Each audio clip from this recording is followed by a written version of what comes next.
Assalamu alaikum, қайырлы күн. Бүгін мен сіздерге пәліштен жасалатын тосаттың жасау жолын көрсететін боламын. Алдымен ыдысымызға ұн, қопсытқыш, ванилин қосып араластырамыз.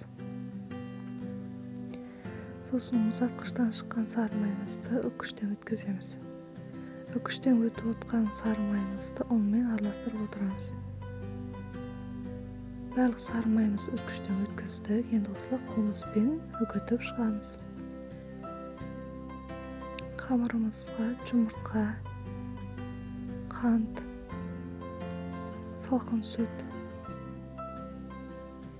тұз салып, шанышқының көмегімен жақсылап араластырамыз. Осы араласқан қамырымызды енді қолымызбен қамыр илейміз. Дайын болған қамырымызды пакетке салып, 30-40 минутқа тоңазытқышқа салып қоямыз. 30 минут өтті. Пакетімізден қамырымызды шығарамыз. Оны сеуіп, қамырымызды тегістейміз. Қамырымыздың 1/3 бөлігін кесіп аламыз. Енді қамырымыздың үлкен бөлігін дөңгелек етіп жайып шығамыз. Енді қамырымыздың бетіне диаметрі 24 см болатын формамызды қойып, пышақтың көмегімен қамырымыздың бетін сызып аламыз. Енді осы сызылған қамырымызға дейін қамырымыздың шеттерін ұзынша етіп кесіп шығамыз видеодағыдай. Енді осы кесілген қамырларымыздың бірінші қамырымызды оң жаққа, үшінші тұрған қамырымызды сол жаққа қойып, қарама-қарсы етіп қойып шығамыз. Видеодан қарасаңыздар бәрі түсінікті.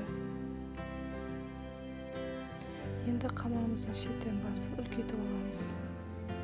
Мен айвадан жасалған тосатты қолдандым. Салмасына сізде өз қалауыңызша қолдансаңыз да болады.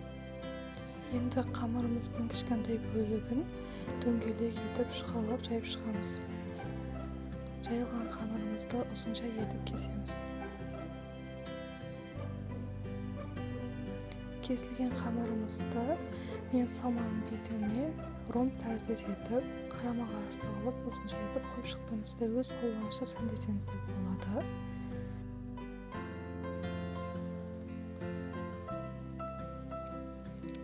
Енді жұмыртқа мен сүтті араластырып, қамырымыздың бетіне жағып шығамыз.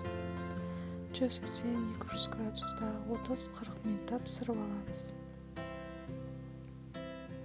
Міне бәлішіміз дайын болды. Қанты тағын сепсеңіздер болады. Өз қалауыңызша.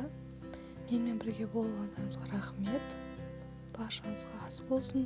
Менің каналыма тіркеліп, лайк басуды ұмытпаңыздар.